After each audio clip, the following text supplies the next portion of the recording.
माझे नाव आर्यन. मी 25 वर्षाचा विवाहित मुलगा आहे. माझ्या घरात माझे वडील सुरेश, माझी सावत्र आई मंगला आणि माझी बायको पल्लवी असे आम्ही राहत होतो. मी 7 वर्षाचा असताना माझ्या आईचे निधन झाले होते. माझे पालनपोषण चांगल्या पद्धतीने व्हावे म्हणून वडिलांनी दुसरे लग्न केले होते. माझ्या सावत्र आईला वडिलांशी लग्न होण्याआधी एक मुलगी होती. ती माझ्यापेक्षा वयाने 2 वर्षांनी लहान होती. तिचे नाव आरती होते. तिने आईवडिलांचे ऐकले नाही आणि दुसऱ्या एका मुलाबरोबर लव्ह मॅरेज केले होते. त्यामुळे आईवडील तिच्यावर खूप नाराज होते. ती दिवाळी किंवा अक्षय तृतीयेलाही घरी येऊ शकत नव्हती. तिच्यासाठी सर्व सण आमच्या घरी साजरे करण्यात मनाई होती. पण एके दिवशी तिच्या नशिबाने पलटी घेतली आणि अचानक तिच्या नवऱ्याचा एक कार अपघातात मृत्यू झाला. तिचा नवरा त्याच्याही आईवडिलांशी भांडण करून वेगळा राहत होता. जोपर्यंत त्याने कमावलेली जमापुंजी आरतीकडे होती तोपर्यंत तिने स्वतःचा व 2 मुलींचा सांभाळ केला. हळूहळू पैसे संपू लागले, कारण आरती स्वतःच्या घरात नव्हे तर भाड्याच्या घरात राहत होती आणि मुलींच्या शिक्षणासाठी भरपूर पैसा लागत होता. त्यामुळे ती खूप वैतागली होती, कारण तिची मोठी मुलगी स्वरा 6वीत होती आणि लहान मुलगी तन्वी 3रीत होती. म्हणून तिने माहेरी येण्याचा निर्णय घेतला. एके दिवशी फोन करून तिने तिची सर्व व्यथा मला सांगितली. तिची गोष्ट मी आईवडिलांना सांगितली, पण ते ऐकायला तयार नव्हते. ते म्हणत होते, त्या मुलीमुळे आपले समाजात नाक कापले गेले आहे. आपली प्रतिष्ठा तिच्यामुळे खालावली आहे. अशा मुलीला मी घरात घेणार नाही. पण 2-3 दिवस मी त्यांच्या मागे पडून त्यांना समजावून सांगितले. तेव्हा आईवडील आरतीला घरात येण्यास तयार झाले.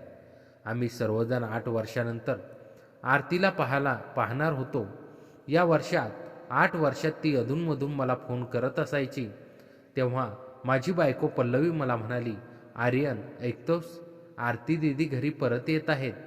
पण दीदी घरी आल्या तर कुठे झोपणार? आधीच आपले घर खूप छोटे आहे. आपण दोघांना मोठ्या कष्टाने झोपायला कमरा मिळाला आहे. मग अशा परिस्थितीत दीदींना कुठे झोपवणार? याबद्दल तू विचार केलास का? तेव्हा मी पल्लवीला म्हणालो, बघूया, तू त्याची काळजी नको करूस. मी सगळं सांभाळेन. आणि राहिला मुद्दा झोपण्याचा, तर त्या आपल्या रूममध्ये झोपतील आणि ज्या रूममध्ये शेतीचं सामान ठेवलंय तिथे आपण दोघं झोपू. तेव्हा पल्लवी माझ्याकडे रागीट नजरेने पाहत होती. आरती संध्याकाळच्या गाडीने आमच्याकडे येणार होती. आम्ही सर्वजण उत्सुकतेने तिची वाट पाहत होतो. आरती बरोबर 6 वाजता तिच्या मुलीसोबत घरी येऊन पोचली. तिने आईला पाहिल्यावर ती धावतच आईजवळ आली आणि तिला घट्ट मिठी मारून रडू लागली. मग ती आईला म्हणाली, आई, माझ्याकडून खूप मोठी चूक झाली. मी तुमचं ऐकलं पाहिजे होतं, म्हणून मी माझी अवस्था झाली. तेव्हा मी आरतीला म्हणालो, बघ आरती, जे झालं ते विसरून जा आणि पुढे काय करायचं आहे त्याचा विचार कर. कारण तुझी जबाबदारी आहे तुझ्या मुलीचं भविष्य घडवायची. आतापर्यंत जितकं रडायचं होतं तितकं तू तुझ्या नवऱ्याच्या निधनानंतर खूप रडलीस. आता काहीतरी वेगळा विचार कर, ज्यामुळे तुझं आणि मुलींचं भविष्य घडेल. तेव्हा पल्लवीने आरतीला तिची रूम दाखवली. शेजारीच माझ्या रूमची साफसफाई करून सर्व सामान मी आधीच त्या ठिकाणी हलवून ठेवलं होतं. आरती आणि आमच्या रूममध्ये फक्त एका दाराचा फरक होता. दोन्ही रूमच्या भिंती एकच होत्या. जर दार उघडलं तर मी थेट आरतीच्या रूममध्ये येऊ शकत होतो आणि तिने दार उघडलं की थेट माझ्या रूममध्ये येऊ शकत होती. मग संध्याकाळी आम्ही सर्वांनी एकत्र जेवण केले. आरती आता पहिल्यापेक्षा थोडी आनंदी वाटत होती, कारण कुटुंबातील सर्वजण एकत्र आल्यावर कोणत्याही व्यक्तीला असा क्षण गमवायचा नसतो. मी सकाळ संध्याकाळ शेतीची कामे करायचो, म्हणून थकवा घालवण्यासाठी मी दररोज संध्याकाळी थोडी दारू घेत असे. त्या दिवशीही मी 90 घेतली होती. 11:30 वाजता पल्लवी जेव्हा घराची कामे आटपून रूममध्ये आली तेव्हा आमच्या नवरा बायकोचा प्रेमाचा कार्यक्रम सुरू झाला. अधूनमधून पल्लवीचा आवाज येत होता. आमच्या प्रेमाचा आनंद बघून दुसऱ्या रूममध्ये झोपलेली आरती त्या आवाजामुळे व्याकुळ होत असे. तिलाही कोणाची तरी साथ हवीशी वाटत होती, कारण तिच्या नवऱ्याला जाऊन बरेच दिवस झाले होते आणि नवरा गेला की बायकोला एकटीला खूप अस्वस्थ वाटते. हे प्रत्येक विवाहित स्त्रीला समजू शकते. आरती पल्लवीपेक्षा खूप सुंदर होती. सकाळी मला लवकर उठण्याची सवय होती. माझी अंघोळ झाल्यानंतर पल्लवी उठायची, कारण मी बैलांना अंघोळ घालून चारा पाणी घालत असे. पण त्या दिवशी माझ्यापूर्वी बाथरूममध्ये कोणीतरी गेलं होतं. मग मी बाहेर बसून ब्रश करू लागलो. तेवढ्यात आरती आपल्या शरीरावर साडी ओढून बाथरूममधून बाहेर आली. त्याच वेळेस तिची आणि माझी नजरानजर झाली. मी मान वळवून दुसऱ्या दिशेने पाहू लागलो, तेव्हा ती लगेच घरात गेली. पण एवढ्या लवकर उठून आंघोळीसाठी का आली असावी? सकाळचे 5:30 वाजले होते. मी पण माझी आंघोळ करून कपडे बदलण्यासाठी माझ्या रूममध्ये जाऊ लागलो. तेव्हा माझं लक्ष आरतीच्या रूमकडे गेलं. तिच्या रूमचा दिवा लागलेला होता. मी तिच्या रूमजवळ आलो तेव्हा समोरचं दृश्य पाहून मी थक्क झालो, कारण आरती मोबाईलमध्ये काहीतरी पाहत होती आणि स्वतःचा हात तिच्या अंगावर फिरवत होती. 10-15 मिनिटांनंतर तिने जोराचा श्वास घेतला आणि मोबाईल बंद केला. मग मी स्वतःशीच प्रश्न करू लागलो, हे काय होतंय? असे दिवस कोणाच्या आयुष्यात येतात? मी तिथून निघून माझ्या रूममध्ये जाऊन पटकन कपडे बदलले आणि बैलांना चारा टाकण्यासाठी बाहेर आलो. तेवढ्यात पल्लवीही उठली होती. मग तिला मदत करण्यासाठी आरतीही तिच्या रूममधून बाहेर आली. माझं चारा टाकून झाल्यावर पल्लवीने चहा पिण्यासाठी मला हाक मारली. मी जेव्हा आरतीसमोर चहा पिण्यासाठी बसलो तेव्हा एक नजर मी तिच्याकडे टाकली. ती सुद्धा मलाच पाहत होती आणि माझ्याकडे पाहून हसत होती. मी पटकन चहा घेतला आणि शेताकडे निघालो. आरती आता घरात येऊन 1 महिना झाला होता. तिचे राहणीमानसुद्धा बदलले होते. आता ती घरात तिच्या नवऱ्यासमोर जशी राहायची तसे कपडे घालू लागली होती. म्हणजे शॉर्ट, टी-शर्ट्स आणि सतत मोबाईलवर असायची. तिच्या स्वतःच्या मुलींकडेही लक्ष नव्हते. मग एके दिवशी मी जेव्हा शेतातून घरी आलो तेव्हा आईवडील तिला खूप रागावत होते. ती म्हणाले, आरती, तू एक विधवा स्त्री आहेस. तुला कशा प्रकारे कपडे घरात घालायला पाहिजेत हे आम्हाला सांगावं लागेल का? तू तू इथे मोकळीकेत राहायला आली आहेस का? काही कामधंदाही तुला करावा लागेल. आमच्याकडे एवढा पैसा नाही की एवढ्या मोठ्या कुटुंबाचा खर्च आम्ही उचलू शकू. तेव्हा आरती वडिलांना म्हणाली, ठीक आहे पिताजी, 1-2 दिवसात मी काहीतरी काम शोधून माझ्या मुलींचा आणि माझा खर्च तुम्हाला देईन. मग 2-3 दिवसात आरतीने एका आश्रमशाळेत काम पाहिलं. तिथे फक्त तिला मुलांसाठी स्वयंपाक करायचा होता. मग एके दिवशी पल्लवीच्या आजीच्या निधनामुळे पल्लवी, आई आणि बाबा हे पल्लवीच्या माहेरी 4-5 दिवसांसाठी जाणार होते. या संधीचा फायदा आरतीने घ्यायचा ठरवला. कित्येक दिवस ती तिच्या नवऱ्याला मिस करत होती, म्हणून त्याची सतत आठवण येत होती. केव्हा मोबाईल पाहून, केव्हा एकटीच शांत बसून. मी जेव्हा दुपारच्या वेळी शेतात गेलो होतो त्याच वेळी तिने आश्रमशाळेतील पर्यवेक्षकाला आमच्या घरी बोलावलं. पण अचानक मुसळधार पाऊस आल्यामुळे शेतातली कामं रखडली. कोणतंही काम आता होऊ शकत नव्हतं, म्हणून मी घरी परतलो. पण घरी आल्यावर मला कोणी दिसलं नाही. मग मी जेव्हा माझ्या रूमकडे जाऊ लागलो तेव्हा मला आरतीच्या रूममधून कोणाची तरी कुजबूज ऐकू आली. मी तिच्या रूममध्ये कोण आहे हे जाणून घेण्याचा प्रयत्न करू लागलो. मी पटकन माझ्या रूममध्ये जाऊन आमच्या दोन्ही रूममधल्या दाराजवळ पोचलो. त्या दाराच्या मध्यभागी एक भोक होतं. त्या भोकातून जेव्हा मी आरतीच्या रूममध्ये पाहायचा प्रयत्न केला त्याचवेळी मी समोरचं दृश्य पाहून आश्चर्यचकित झालो. कारण आश्रमशाळेतील पर्यवेक्षक आणि आरती अशा अवस्थेत होते की मी या गोष्टीची कल्पनाही केली नव्हती. त्या दोघांना त्या अवस्थेत पाहून मला आरतीबद्दल खूप पश्चाताप झाला. आपण उगीच आरतीला आपल्या घरी बोलावलं, ही तिथंच बरी होती असं मला वाटू लागलं. मग अर्धा तास मी माझ्या रूममध्ये थांबून त्या दोघांचा कार्यक्रम पाहत होतो. त्यानंतर तो पर्यवेक्षक आमच्या घरातून निघून गेला आणि आरती थेट आंघोळ करण्यासाठी बाथरूममध्ये गेली. तिची आंघोळ झाल्यावर ती जेव्हा बाथरूममधून बाहेर आली त्याच वेळी मीही माझ्या रूममधून बाहेर आलो. आमच्या दोघांची नजरानजर झाली. मग मी आरतीला विचारलं, आरती, काय झालं? एवढ्या दुपारी तुला आंघोळीची गरज का पडली? तेव्हा आरती मला म्हणाली, काय सांगू आर्यन, या मुलांसाठी जेवण बनवायला मला खूप उकडत होतं, म्हणून मी आंघोळ करावी असं वाटलं. मग मी तिला म्हणालो, आरती बाहेर पाऊस पडतोय, तुला कसं उकडत होतं मला समजत नाहीये.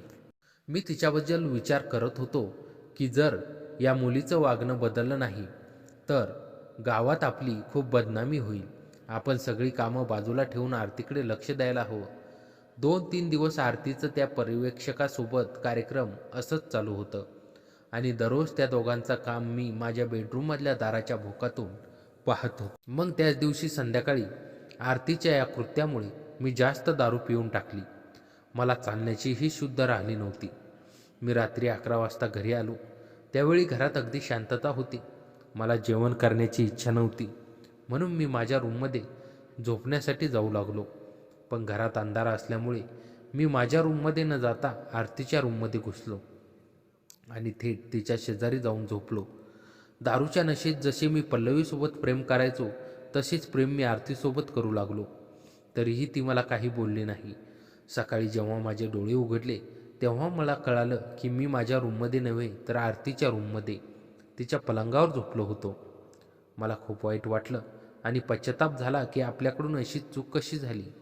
म्हणून मी तिची माफी मागण्यासाठी लगेच तिच्याजवळ गेलो. त्यावेळी आरती किचनमध्ये चहा बनवत होती. ती माझ्याकडे पाहून हसली आणि म्हणाली, आर्यन, तुम्ही ब्रश करा, मी तुमच्यासाठी सुद्धा चहा बनवते. तिच्याकडे पाहिल्यावर मला असं वाटलं की माझ्याकडून काही चूक झालीच नसावी. ती अगदी सामान्यपणे वागत होती. मग मी आरतीला म्हणालो, आरती, माझ्याकडून खूप मोठी चूक झाली, मला माफ कर.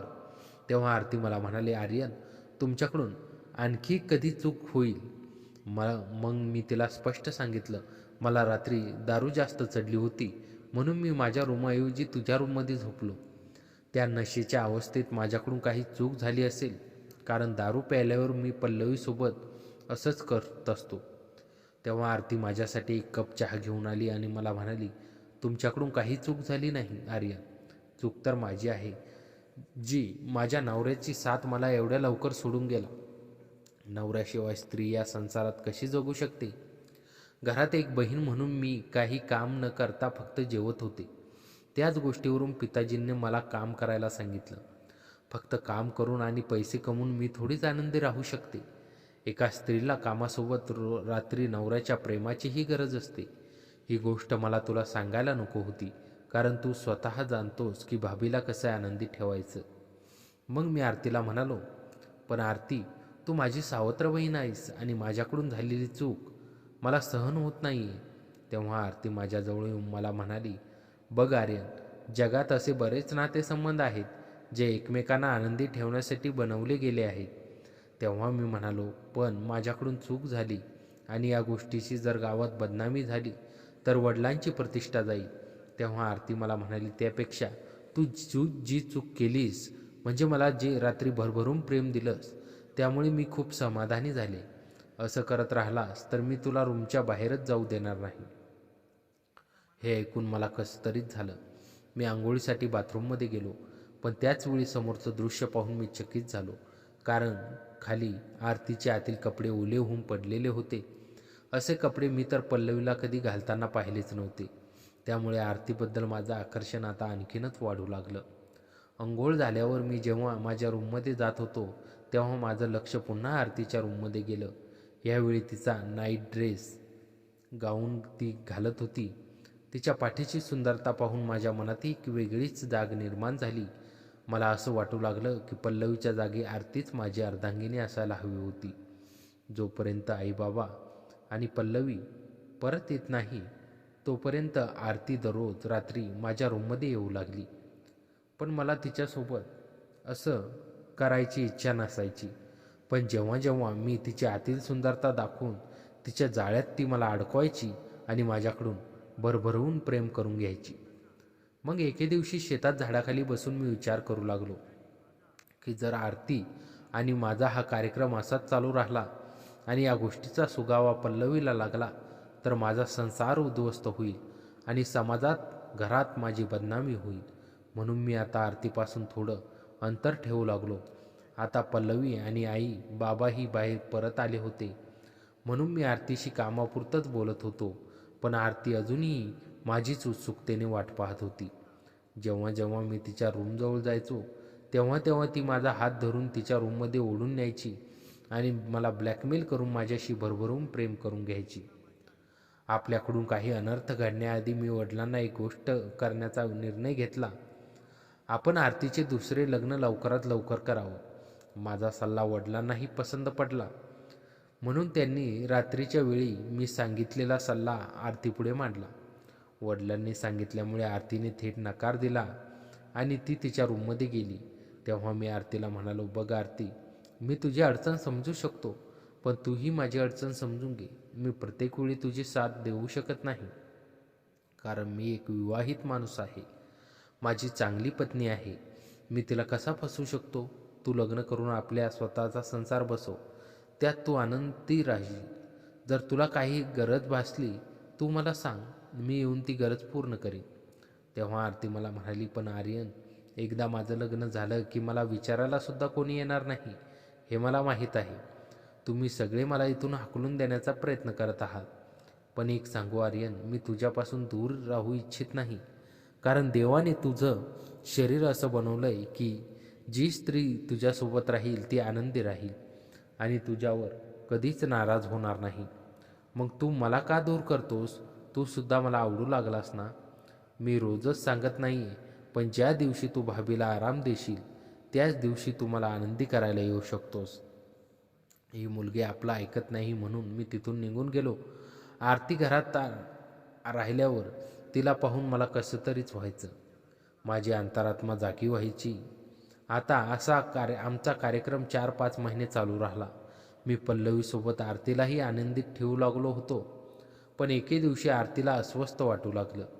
ती जेवण घेत होती ते पचतच नव्हतं.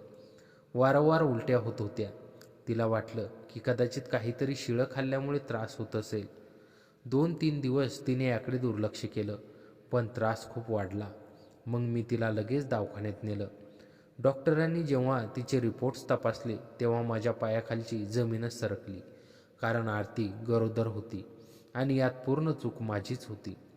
काही दिवस मी एकटाच आणि घरात उदास राहिलो. आरतीची ही अवस्था तशीच झाली होती.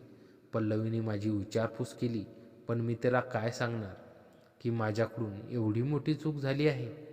आमच्या चुकीतून झालेल्या या गोष्टीमुळे आरतीने आश्रमशाळेत कामाला जाणं बंद केलं. तिलाही काय करावं सुचत नव्हतं. मग मी पुन्हा आरतीला समजावण्यासाठी तिच्या रूममध्ये गेलो आणि म्हणालो, बघ आरती, ही चूक जाणीवपूर्वक झालेली नाही. यात आपल्या दोघांची संमती होती, पण ही चूक आपल्या दोघांनाच सुधारायची आहे. यापेक्षा तू दुसरं लग्न करून घे, तेव्हा आपली सुटका होईल. नाहीतर आपल्या दोघांची बदनामी होण्याची वेळ आली आहे. हे मी तुझ्यावर सोडतो. पण आरतीला मनापासून मला सोडायची इच्छा नव्हती, पण तिने उदार मनाने दुसऱ्या लग्नाला होकार दिला. मग जो आश्रमातील मुलगा होता संतोष, त्याचा आरतीसोबत तो काम करत होता, त्याच्याशी आरतीचे लग्न लावून दिलं. कारण 2 वेळा मी त्याला आरतीसोबत माझ्याच घरात पाहिलं होतं आणि याच संधीचा फायदा घेऊन आपल्याकडून झालेली चूक मी त्याच्यावर टाकली. एका आठवड्यात आम्ही आरतीचं लग्न संतोषशी लावून दिलं. पण संतोषपेक्षा तिला माझ्याजवळ राहण्यात जास्त आनंद मिळत होता. म्हणून ती माझ्यासोबत फक्त शरीराने राहत होती, पण तिचं मन प्रत्यक्षात माझ्यात अडकलं होतं.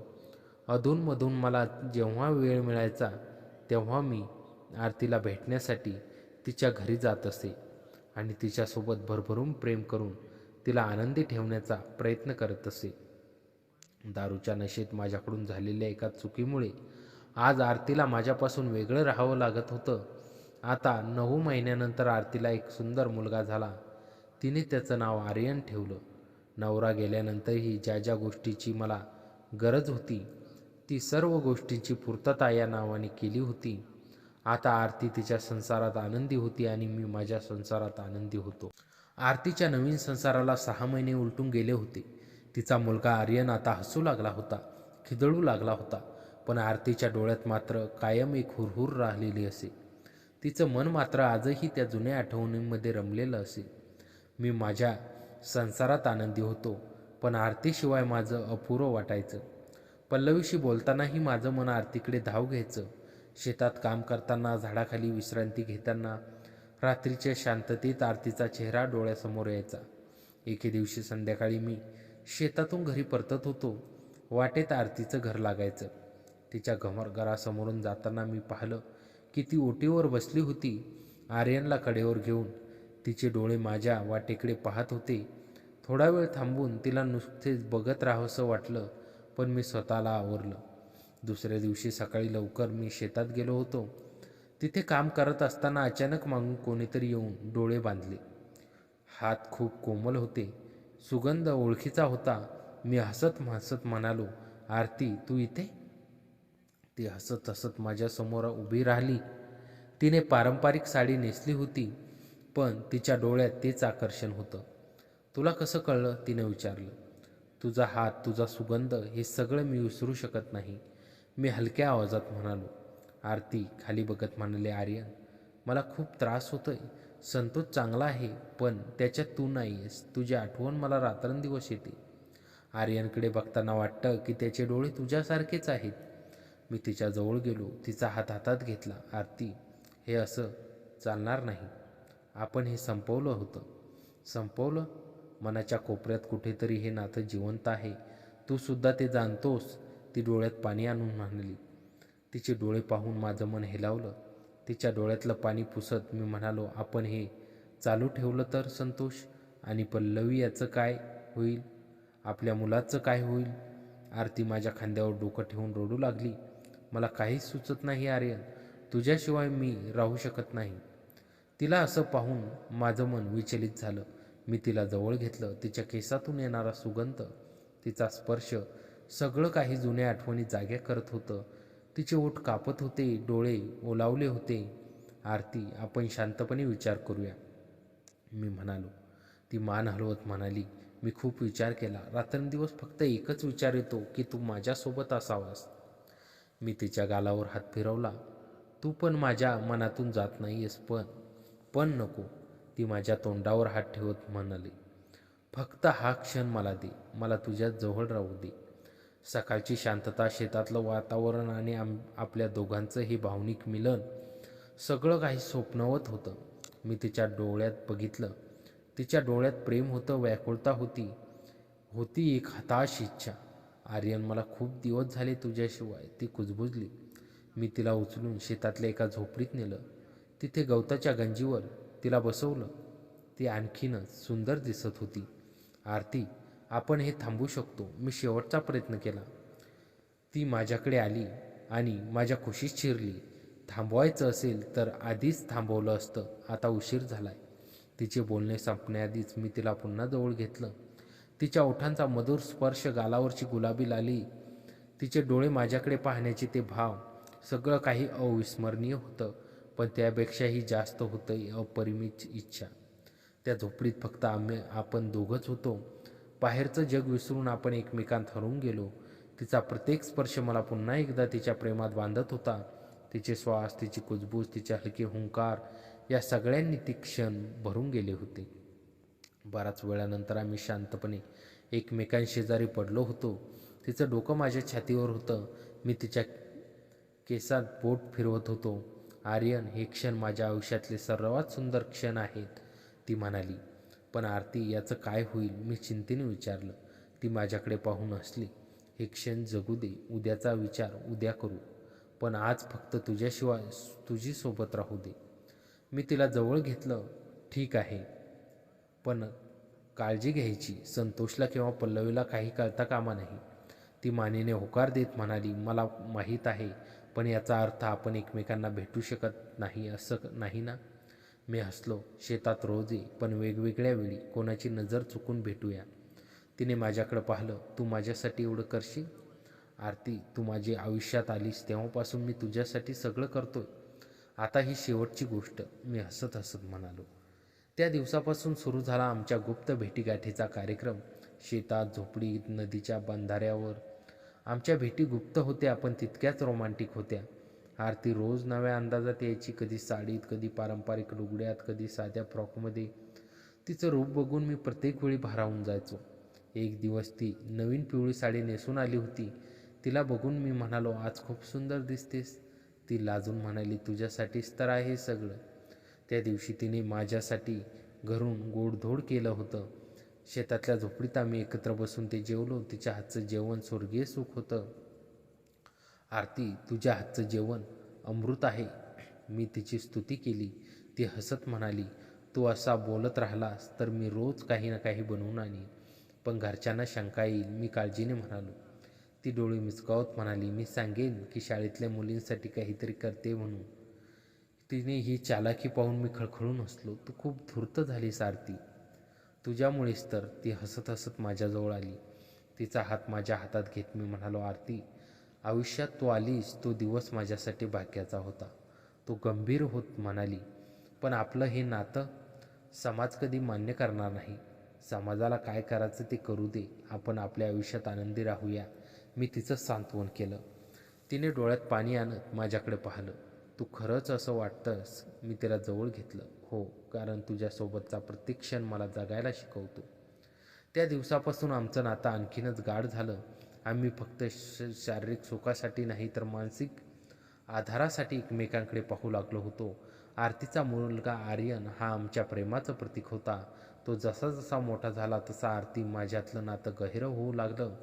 एके दिवशी आरती मला म्हणाले, आर्यनला तुझ्यासारखं वाढवायचंय, तुझ्यासारखी त्याची प्रकृती असावी असं वाटतंय. तो हसला. तो तर माझाच आहे, त्यात शंका काय? ती गंभीर होत म्हणाली, पण त्याला हे कळू नये की त्याचे खरे वडील कोण आहेत. त्याच्यासाठी संतोषच वडील आहेत.